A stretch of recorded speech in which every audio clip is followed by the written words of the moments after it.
Hello and welcome back my dear friends. આજે આપણે ફરીથી ફિમેલ રિપ્રોડક્ટિવ સિસ્ટમ છે એની અંદર આગળ ડિસ્કશન કરીએ છીએ. માદા પ્રજનન તંત્ર છે એની અંદર ખાસ કરીને આજે આપણે ઋતુચક્ર છે એના માટે વાત કરવાના છે, મેન્સ્ટ્રુઅલ સાયકલ માટે વાત કરવાની છે. હવે પહેલી વાત કે મેન્સ્ટ્રુઅલ સાયકલ છે શું? તો કે એક એવો તબક્કો કે જેની અંદર અંડકોષની સાથે સાથે ગર્ભાશયની દિવાલ છે એની અંદર પણ ઘણા બધા ચેન્જીસ આવે છે અને ગર્ભસ્થાપનની પ્રક્રિયા માટે પ્રિપરેશન થાય છે. અને આ તબક્કો તમે જુઓ તો એક્ઝેક્ટલી 1 થી લઈને 28 દિવસનો એટલે કે 1 to લઈને 28 ડે સુધીનો આ સમયગાળો છે. બરાબર. હવે આ તબક્કાની અંદર આપણે વાત કરીએ તો આમાં ખાસ થોડાક ટોપિક જે છે એમને કોમ્પ્લેક્સ પ્રોસેસમાંથી પાસ આઉટ કરવાના છે આપણે, અને કોન્સેપ્ટ જે છે એ પણ થોડા આપણને હાર્ડ લાગે. પણ એક વસ્તુ છે એની અંદર યાદ રાખવાની ટ્રાય કરવાની કે હોર્મોન્સ જે છે એ જ બધી વસ્તુ છે એના ઉપર પાર્ટિસિપેશન કરવાનું છે. એટલે બધી જ પ્રોસેસ છે એને આપણે અંતઃસ્રાવની સાથે જોઈન કરી દઈશું ને તો એ આપણને યાદ રાખવામાં ઈઝી થઈ જશે. અને એમ પણ આગળના લેક્ચર્સ છે એની અંદર આપણે ડિસ્કસ કરેલું છે કે કયો અંતઃસ્રાવ ક્યારે આવે છે અને કેવી રીતે આવે છે. બરાબર. તો ઓલમોસ્ટ 11th અને 12th જે છે એમના ચેપ્ટર છે કનેક્ટેડ છે, એટલે આગળના લેક્ચર્સ છે એ પણ તમારે સ્ટડી કરવા પડશે. બરાબર. અને ઓલરેડી ચેનલ ઉપર અવેલેબલ છે. ઓકે, ફર્સ્ટ ઓફ ઓલ વાત કરીએ કે અહીંયા આગળ અંડકોષ જનનની પ્રક્રિયા છે ને એને લઈને આ બધા ચેન્જીસ તમને ગર્ભાશય અને અંડપિંડની અંદર જોવા મળે છે. અંડકોષ જનનની પ્રક્રિયા તમને માતાના ગર્ભાશયમાં જ્યારે બાળકી વિકાસ પામતી હોય અને ત્યાં આગળ અંડપિંડ હોય ત્યારે જ શરૂ થઈ ગયેલી જોવા મળે છે. અને એ પ્રોસેસ જે છે એ સ્ટોપ થાય છે ક્યાં આગળ? તો કે અર્ધીકરણ 1 પૂર્વાવસ્થા 1 છે ત્યાં આગળ એ અટકી જાય છે. એટલે કે meiotic division first and prophase first જે છે ત્યાં આગળ એ પ્રોસેસ અટકી જશે. અને એ પ્રોસેસ જે છે હવે પ્યુબર્ટી ટાઈમ છે, પુખ્તાવસ્થા છે, લગભગ 10 થી 15 વર્ષનો સમયગાળો એવરેજ કોઈ પણ ફિમેલની અંદર લ્યો તો એમની અંદર એ પ્રોસેસ પાછી ત્યાં આગળ રિઝ્યુમ થાય છે. રિઝ્યુમ થવા પાછળનું રીઝન કોણ?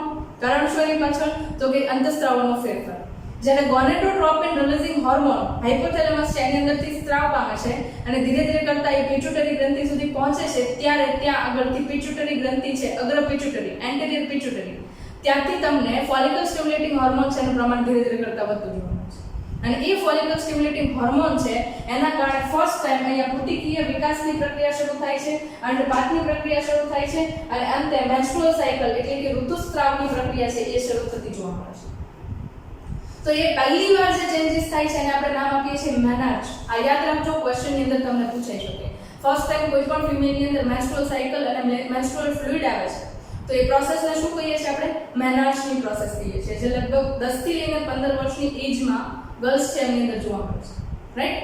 નેક્સ્ટ એના પછી વાત કરીએ અહીંયા આગળ. તો આ જે પ્રોસેસ છે ટોટલ આપણે 28 દિવસની અંદર ડિવાઈડ કરીએ છીએ. એમાં પહેલો જે તબક્કો છે એને આપણે મેન્સ્ટ્રુએશન ફેઝ કહીએ છીએ, ઋતુસ્રાવ તબક્કો કહીએ છીએ. એના પછીનો તબક્કો છે એને કહીએ છીએ આપણે ફોલિક્યુલર ફેઝ, પુટિકીય તબક્કો. એના પછી જે છે એને કહીએ છીએ સિક્રેટરી ફેઝ, લ્યુટિયલ તબક્કો. અને એના પછી તમે જુઓ તો 28 ડે પછી સાયકલ જે છે એ પાછી સ્ટાર્ટ થવા માટે રિપેર થવા માંડે છે અને પ્રોસેસ જે છે આગળ ચાલુ થાય છે. ઓકે, હવે એની અકોર્ડિંગ તમે જુઓ તો અહીંયા આગળ ચેન્જીસ ઘણા બધા છે. પિટ્યુટરી ગ્રંથિ છે એમની અંદરથી આવતા અંતઃસ્રાવ છે, એન્ટેરિયર પિટ્યુટરી ગ્લેન્ડ. બરાબર. એના પછી અંડપિંડી અંતઃસ્રાવ છે એ પણ ભાગ ભજવશે. ફોલિક્યુલર ડેવલપમેન્ટ એટલે કે પુટિકીય તબક્કાઓ છે એ પણ ભાગ ભજવશે. અને એન્ડોમેટ્રિયમ ચેન્જીસ એટલે કે અંતઃ ગર્ભાશયની દિવાલ છે એની અંદર પણ ઘણા બધા ચેન્જીસ તમને જોવા મળશે. એક એક પોઈન્ટ છે એને આપણે સમજવાની ટ્રાય કરીએ. ફર્સ્ટ ઓફ ઓલ સમયગાળો છે મેન્સ્ટ્રુએશન એટલે કે ઋતુસ્રાવનો તબક્કો. આ ઋતુસ્રાવનો તબક્કો છે એનો ટાઈમ જો તો લગભગ 1 થી લઈને 5 દિવસ સુધીનો એનો સમયગાળો છે. અને આ સમયગાળા દરમિયાન શું થાય છે તો કે ગર્ભાશયની દિવાલ છે, બરાબર, ત્યાં આગળ રહેલા કોષો છે એ જે વિકાસ પામેલી રુધિરવાહિનીઓ છે, બરાબર, એ બધું બ્રેક થાય છે, તૂટે છે. શા માટે તૂટે છે તો કે ત્યાં આગળ ગર્ભનું સ્થાપન થયું નથી. મતલબ કે મેન્સ્ટ્રુઅલ સાયકલ આવે છે એનો મતલબ એવો થયો કે એમ્બ્રિયો ઇમ્પ્લાન્ટેશન નથી થયું, ફિમેલ જે છે એ ગર્ભવતી નથી. બરાબર. આ પહેલી સ્ટેજ છે. અને એની પાછળનું જો સાયન્ટિફિક રીઝન જોઈએ, કારણ વૈજ્ઞાનિક રીતે જોઈએ તો અહીંયા આગળ ઇસ્ટ્રોજન અને પ્રોજેસ્ટેરોન અંતઃસ્રાવ છે એનું પ્રમાણ લો થાય છે અને એની સાથે સાથે ફોલિકલ સ્ટિમ્યુલેટિંગ હોર્મોન છે એનું અમાઉન્ટ થોડુંક વધતું જાય છે, જેના કારણે તમને અહીંયા આગળ મેન્સ્ટ્રુઅલ ફ્લુઇડ બહાર આવતો જોવા મળે છે, ઋતુસ્રાવ બહાર આવતો જોવા મળે છે. બરાબર. હવે એ તબક્કો છે ને એ 28 પછીની સાયકલ છે ને એની સાથે આપણે કનેક્ટ કરશું એન્ડની અંદર, પણ સ્ટાર્ટિંગ અહીંયાથી થાય છે એટલે આપણે સ્ટાર્ટિંગ અહીંયાથી કર્યું. બીજો તબક્કો છે એને કહીએ છીએ આપણે ફોલિક્યુલર ફેઝ, પુટિકીય તબક્કો. હવે પુટિકીય તબક્કો છે ખાસ કરીને એક અંતઃસ્રાવ અહીંયા આગળ આપણે કહીએ છીએ ફોલિકલ સ્ટિમ્યુલેટિંગ હોર્મોન. આ ફોલિકલ સ્ટિમ્યુલેટિંગ હોર્મોન જે છે એના કારણે તમને પુટિકીય તબક્કો છે એ વિકાસ પામતો જોવા મળે છે. અને એમાં પણ ખાસ વાત કરું તો એ આદિપુટિકાઓ એટલે કે પ્રીમોર્ડિયલ ફોલિકલ્સ છે એમાંથી દ્વિતીય પુટિકાઓ, તૃતીય પુટિકાઓ અને અંતે પુખ્ત પુટિકા એટલે કે ગ્રાફિયન ફોલિકલના વિકાસ માટે જરૂરી છે. બરાબર. અને એ અંતઃસ્રાવની અસર હેઠળ ફોલિકલ સ્ટિમ્યુલેટિંગ હોર્મોન છે એની અસર હેઠળ ગ્રાફિયન પુટિકા છે એનો વિકાસ થાય છે. હવે ગ્રાફિયન પુટિકા જ્યારે વિકાસ પામતી હોય ત્યારે સતત એની અંદર તમે જુઓ તો તૃતીય પુટિકાની અંદર ટર્શરી ફોલિકલ છે એની અંદર એન્ટ્રમ છે ને એન્ટ્રમ જે છે ત્યાં આગળ સ્પેશિયલ ટાઈપના ગ્રંથિયુક્ત કોષો જે છે સતત શું કરશે તો કે ઇસ્ટ્રોજન અંતઃસ્રાવનો સ્ત્રાવ કરશે. ઓકે, તો તમને ઇફેક્ટ સમજવાની ખૂબ જરૂરી છે. ફોલિકલ સ્ટિમ્યુલેટિંગ હોર્મોન છે ફોલિકલના વિકાસની પ્રક્રિયાને ઉત્તેજિત કરશે અને એ પાછો ફોલિકલ સ્ટિમ્યુલેટિંગ હોર્મોન જે છે એ હવે પછી ઇસ્ટ્રોજન અંતઃસ્રાવનો સ્ત્રાવ કરશે. એ ઇસ્ટ્રોજન અંતઃસ્રાવ છે એ પાછો બીજા બધા ચેન્જીસ છે એમને કન્વર્ટ કરશે. અને એમાં ઇસ્ટ્રોજન અંતઃસ્રાવ છે કયા કયા ભાગો પર અસર કરે છે એ જોઈએ. પહેલી વાત કે ઇસ્ટ્રોજન અંતઃસ્રાવ છે માદાની અંદર જાતીય અંગો છે એમના બંધારણનું જાળવવાની પ્રક્રિયામાં ભાગ ભજવે છે. બરાબર, એટલે કે ફિમેલ સેકન્ડરી કેરેક્ટર્સ છે એ બધાને મેન્ટેન કરવાનું કામ કરતો હોય તો ઇસ્ટ્રોજન અંતઃસ્રાવ છે. બીજું એનું સૌથી અગત્યનું કાર્ય તો કે આપણે અંડવાહિની જોઈએ છે, ફેલોપિયન ટ્યુબ જોઈએ છે. અને ફેલોપિયન ટ્યુબ છે એનું અંતઃ આવરણ તમે જુઓ ને તો એ અંતઃ આવરણ જે છે એની અંદર તમને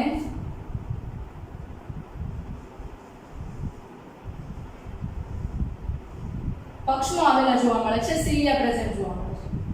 અને જ્યારે ઇસ્ટ્રોજન અંતઃસ્રાવ છે એનું પ્રમાણ વધે છે ત્યારે સિલિયા જે છે એ એકદમ એક્ટિવ થઈ જાય છે, પક્ષમાં જે છે એકદમ એક્ટિવ થઈ જાય છે.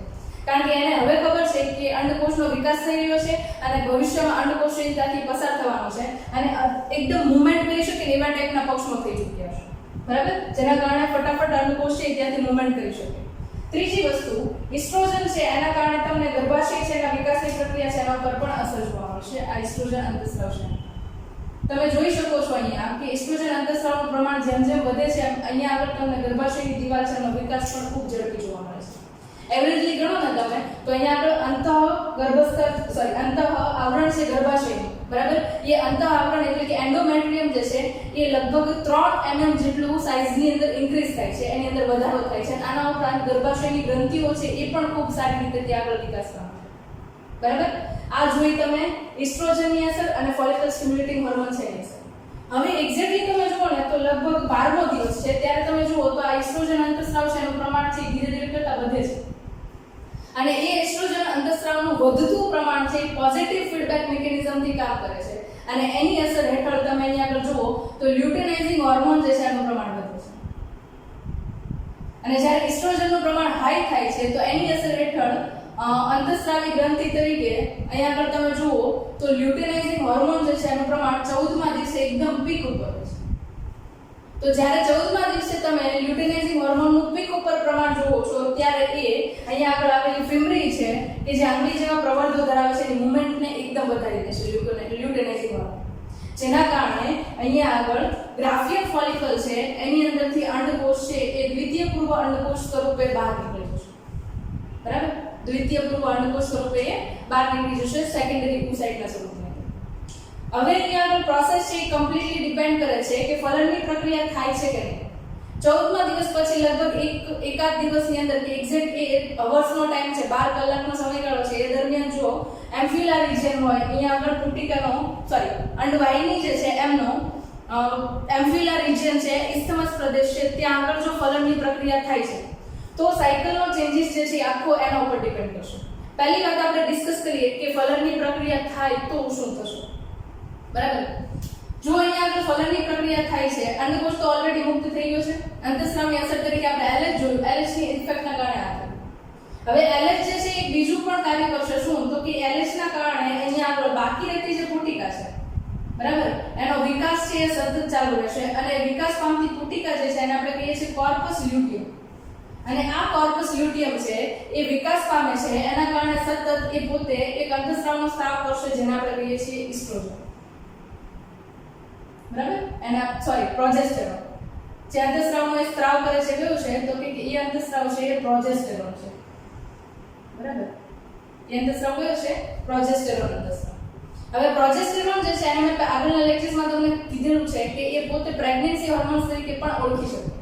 કારણ કે એનું મુખ્ય કાર્ય શું છે તો કે ગર્ભાશયની દિવાલ છે એન્ડોમેટ્રિયમની વોલ જે છે એને કન્ટિન્યુઅસલી બ્લડ આપવું અને એનો વિકાસ છે એને જાળવી રાખવું બરાબર પહેલી વાત કરીએ છીએ ફલનની પ્રક્રિયા થાય છે તો શું થશે તો અહીંયા આગળ તમને કોર્પસ લ્યુટિયમ જે છે એ અંડપિંડની અંદર ઓવરીની અંદર 9 મહિના સુધી એમને ડેવલપ જોવા મળશે અને કન્ટિન્યુઅસલી એ પ્રોજેસ્ટેરોન અંતસ્રાવ છે એનો સ્ત્રાવ કરતો રહેશે અને થોડા ઘણા પ્રમાણની અંદર એ ઇસ્ટ્રોજન અંતસ્રાવ છે એનો પણ સ્ત્રાવ કરશે આ બંને અંતસ્રાવો છે સતત 9 મહિના સુધી કન્ટિન્યુઅસલી સ્ત્રાવ પામશે જેના કારણે ગર્ભાશય જે છે એનું મેન્ટેન સ્ટ્રક્ચર 9 મહિના સુધી એમને રહેશે અને એ ગર્ભસ્થાપનની પ્રક્રિયા છે એના માટે એ જવાબદાર છે બરાબર બીજી વસ્તુ નેગેટિવ ઇફેક્ટ ક્યાં કરશે તો કે જો 9 મહિના સુધી ગર્ભ રહેશે અને પ્રોજેસ્ટેરોનનું પ્રમાણ છે હાઈ રહેશે તો એ અહીંયા આગળથી ફોલિકલ સ્ટિમ્યુલેટિંગ હોર્મોન છે એના અને લ્યુટેનાઇઝિંગના સ્ત્રાવની પ્રક્રિયા છે એને અટકાવશે એટલે કે એન્ટેરિયર પિટ્યુટરીમાંથી આવતા અગ્ર પિટ્યુટરી ગ્રંથિમાંથી આવતા અંતસ્રાવો FSH અને LH જે છે એમના સ્ત્રાવની પ્રક્રિયા છે એમને અવરોધશે કારણ કે આ બંનેનું કાર્ય શું છે તો કે પુટિકાનો વિકાસ કરવો અંડકોષ મુક્ત કરાવવો જો ગર્ભનું સ્થાપન થયેલું છે ઓલરેડી તો આપણે અંડકોષની જરૂર નથી અને પુટિકાના વિકાસની પણ જરૂર નથી અંતે તો અંડકોષ શા માટે આવે છે તો કે એ ફલનની પ્રક્રિયા થઈ અને ન્યૂ બેબી ડેવલપમેન્ટ માટે અંડકોષ આવે છે મેઇન એમ તો એ છે પ્રજનન મળે નવી સંતતિનું ઉત્પાદન કરવું બરાબર તો એ નવી સંતતિ ઇમ્પ્લાન્ટ થઈ ચૂકી છે તો આ પ્રોસેસની આપણે કંઈ જરૂર નથી તો પ્રોજેસ્ટેરોનની અસરના કારણે પ્રોજેસ્ટેરોન અંતસ્રાવ 9 મહિના સુધી આ બંને અંતસ્રાવ છે એમની ક્રિયાને અટકાવી દેશે બરાબર આપણે નોર્મલ પ્રોસેસ છે હવે જો ફલનની પ્રક્રિયા નથી થતી તો શું થશે તો કે ફલનની પ્રક્રિયા નથી થતી તો ધીરે ધીરે કરતા અહીંયા આગળ તમને અંતસ્રાવની અંદર ચેન્જીસ જોવા મળશે પ્રોજેસ્ટેરોન હોર્મોન છે એની અંદર ચેન્જીસ જોવા મળશે હવે પ્રોજેસ્ટેરોન જે છે એની અંદર પર્ટિક્યુલરલી વાત કરીએ તો ધીરે ધીરે કરતા જો ફલનની પ્રક્રિયા નથી થતી તો 4-5 દિવસની અંદર ગર્ભાશયની અંદરથી ઓવમ જે છે એ નીકળી જશે યોનિમાર્ગ મારફતે અથવા તો એ પોતે 2-3 દિવસની અંદર ડિગ્રેડ થઈ જશે એટલે હવે ગર્ભાશયને ખબર છે કે અહીંયા આગળ કોઈ અંડપિંડ છે કોઈ પણ અંડકોષ છે એનું સ્થાપન થવાનું નથી ગર્ભનું નિર્માણ થવાનું નથી બરાબર તો એ પરિસ્થિતિની અંદર ધીરે ધીરે કરતા કોર્પસ લ્યુટિયમ જે છે એ ડિગ્રેડ થવા મળશે અને ડિગ્રેડ થશે ત્યારે એના નામ આપશું આપણે કોર્પસ આલ્બિકન્સ બરાબર એને આપણે નામ આપશું કોર્પસ આલ્બિકન્સ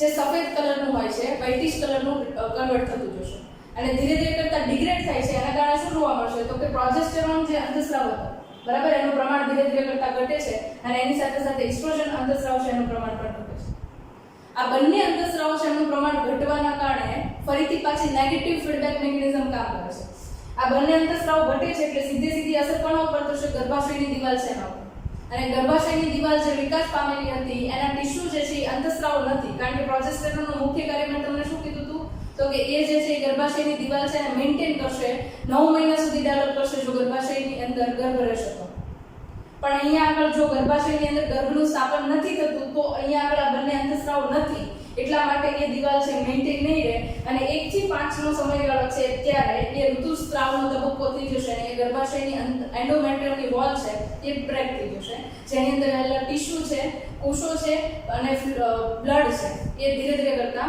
બહાર આવશે જેને આપણે કહીએ છીએ મેન્સ્ટ્રુઅલ ફ્લુઇડ યોનિમાર્ગ મારફતે બહાર આવશે અને એની જ ઇફેક્ટના કારણે તમે અત્યારે જુઓ તો અહીંયા આગળ ઇસ્ટ્રોજનનું પ્રમાણ ઘટવાના કારણે બીજી એક ઇફેક્ટ થશે કે ફોલિકલ સ્ટિમ્યુલેટિંગ હોર્મોન છે એનું પ્રમાણ ધીરે ધીરે કરતા વધારશે લ્યુટેનાઇઝિંગનું વધારશે બીકોઝ અહીંયા આગળ બીજી સાયકલ જે છે એ સ્ટાર્ટ થઈ ચૂકી છે બરાબર અને એના કારણે અલ્ટરનેટિવલી બીજી ઓવરી જે છે એની અંદરથી ફોલિકલ ડેવલપમેન્ટની પ્રોસેસ છે એ પણ સ્ટાર્ટ થઈ ગઈ છે બરાબર તો આખી જે છે એ તમને મેન્સ્ટ્રુઅલ સાયકલ જોવા મળે છે જે 28 દિવસના અંતે પૂર્ણ જે છે એને લઈને આપણે થોડું કાઉન્ટિંગ બેઝ ઉપર MCQ ઉપર ફોકસ કરીએ બરાબર હવે તમે જુઓ તો 28 દિવસનો એક સાયકલ પીરિયડ છે અને 1 યર જે છે એના માટે આપણે કાઉન્ટ કરીએ તો એ કાઉન્ટ જે છે લગભગ તમને આવા કાઉન્ટ તમને 12 મંથની અંદર 13 કાઉન્ટ્સ મળશે 13 ટોટલ સાયકલ્સ છે એ એક યરની અંદર એક ફિમેલની અંદર રન થશે બરાબર હવે એના અકોર્ડિંગ જુઓ તો અહીંયા આગળ કોઈ પણ ફિમેલ છે એનો રિપ્રોડક્ટિવ ફેઝ કેટલો છે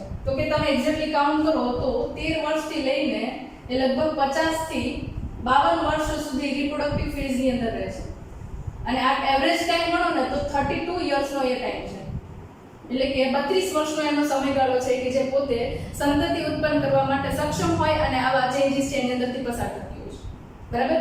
એટલે તમે ગણો તો 50 વર્ષ પછી એમની અંદર આ સાયકલના ચેન્જીસ છે એ બંધ થઈ જશે, જેને આપણે નામ આપીએ છીએ મેનોપોઝ. બરાબર? શું કહીએ છીએ આપણે એને? આફ્ટર 52 યર્સ આ સાયકલના ચેન્જીસ છે એ બધા બંધ થઈ જાય છે, જેને આપણે કહીએ છીએ મેનોપોઝ. બરાબર? મેનોપોઝની પ્રક્રિયા પહેલા આ 32 યર્સનો સમયગાળો છે. બરાબર? એને આપણે થોડું ધ્યાનમાં લઈએ. એક વર્ષની અંદર 13 સાયકલ થાય છે અને આવા ટોટલ કેટલા 32 યર્સ છે. કાઉન્ટિંગ આપો તો લગભગ 416 સાયકલ્સ છે એની આગળ લખો છો. એનો મીનિંગ એવો થયો કે અહીંયા આગળ દ્વિતીય પૂર્વ અંડકોષ છે. બરાબર? એ કેટલા રિલીઝ થશે તો કે એ 416.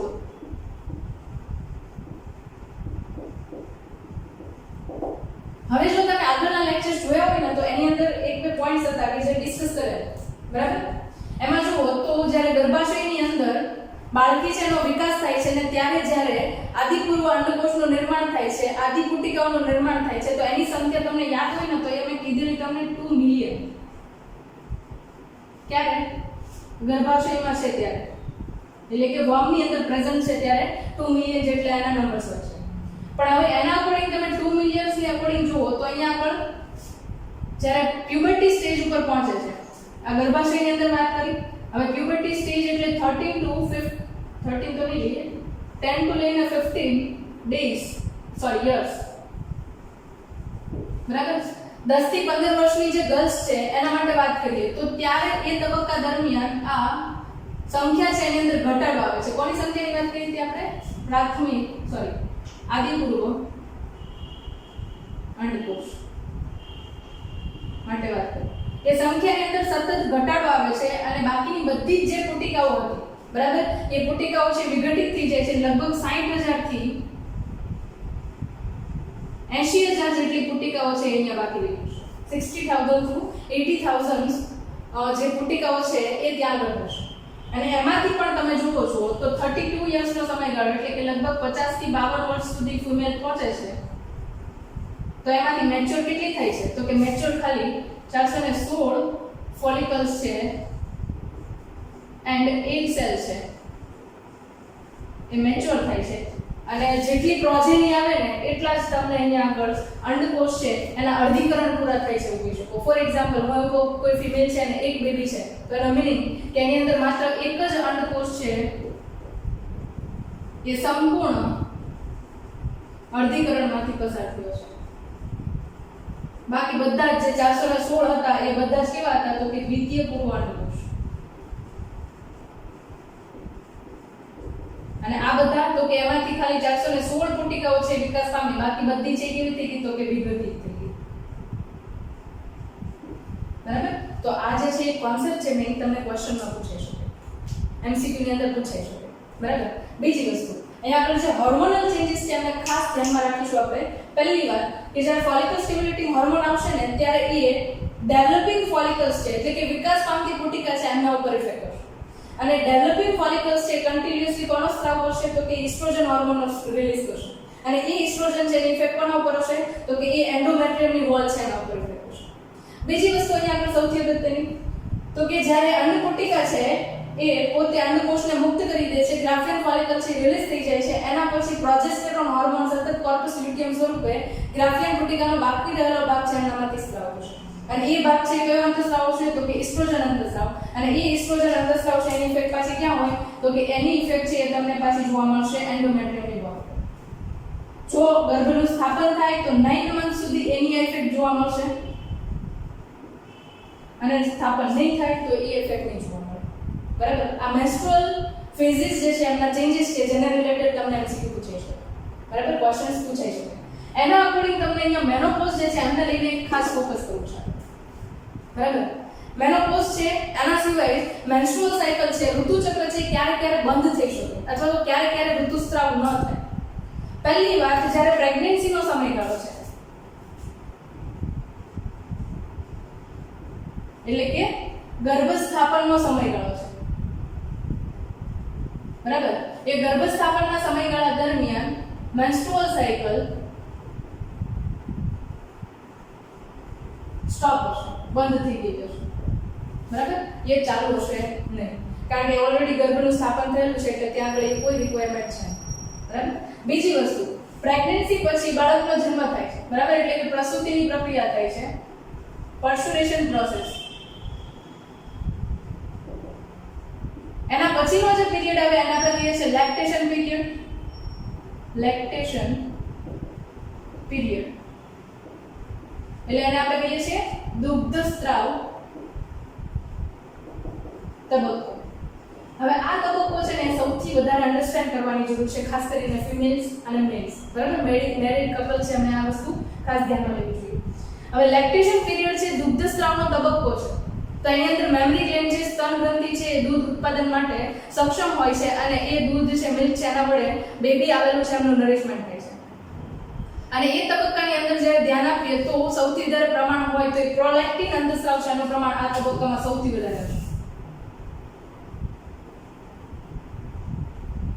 અને પ્રોલેક્ટિન છે એના કારણે જે દૂધના સ્ત્રાવની પ્રક્રિયા થતી હોય છે. હવે પ્રોલેક્ટિન જે છે ને એની બીજી બે ઇફેક્ટ છે. પ્રોલેક્ટિન અંતસ્ત્રાવ છે એ FSH અને LH અંતસ્ત્રાવો છે એમને અગ્ર પિટ્યુટરી એન્ટેરિયર પિટ્યુટરી ગ્લેન્ડ છે એની અંદરથી અટકાવશે, એને એ ત્યાંથી સ્ત્રાવ થવા દેશે નહીં. એટલે તમે એક જુઓ ને તો આ બંને છે એન્ટાગોનિસ્ટિક હોર્મોન છે. કોણ? તો કે ફોલિકલ સ્ટિમ્યુલેટિંગ હોર્મોન અને પ્રોલેક્ટિન બંને એકબીજાના અપોઝિટ છે, અપોઝિટ વર્ક કરશે, બરાબર, બંને એકબીજાને સપોર્ટિવ નથી. એની પાછળનું રીઝન છે.